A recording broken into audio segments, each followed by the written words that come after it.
Hi, Paul Rafelson here from rafelsonlaw.com. How are you? I just wanted to send out this video real quick because something just came up with one of my clients, and I think it's important for everyone to know. Washington State had sent my client a letter saying that he owes tax for 2018. He was very surprised to see that because Washington State was the first state to require Amazon to collect sales tax on behalf of all of its sales, all of its third-party sales. Uh, and so most people seem to think that the Washington State, it's over, there's nothing else to do, but that's actually not true. Washington State has a B&O, business and occupation tax. It's a very small tax on your, well, it's a very small percentage applied to your gross receipts. So depending on your Washington sales, it could be big or small, but for a lot of my clients, it's really not that much. It's 0.0484% of your gross receipts. But it's not just the fact that you have to pay the tax. You have to file the Washington State sales and B&O tax return, which is a nightmare. You have to go through all of the different Washington zip code areas and fill out the tax form appropriately. And then at the end, basically, you're going to say, this is how much sales tax I owe, and that should tie to what tax Amazon collected on your behalf.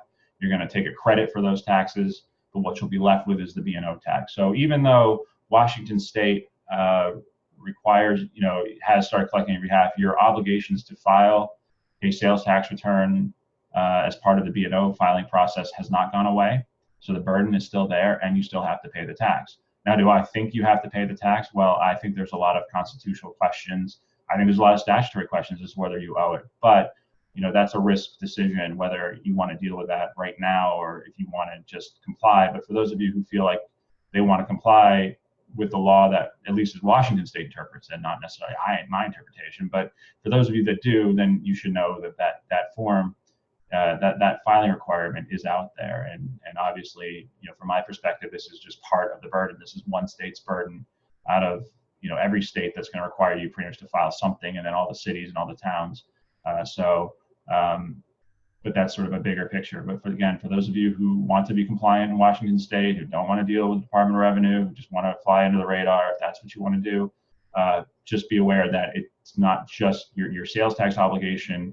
The money itself may be collected by Amazon, but your obligation to file and pay the B&O tax and file a tax return reflecting your sales tax collections through Amazon is still required. So please, if you have any questions, send me an email, paul@rafelsonlaw.com. Join my Facebook group, Amazon Tax Questions for Merchants, and please post and let us know any tax questions you might have there too. And if you're dealing with any legal issues, whether it's California or any other state, or your trademark violation notices from Amazon, or IP violations, or you're trying to get something trademarked, or you're trying to get something patented, I encourage you to reach out to me.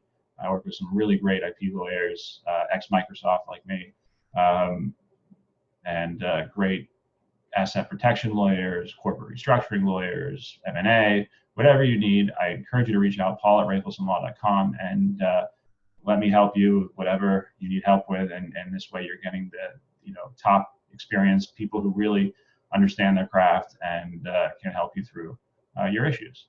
Thanks so much. Have a great day.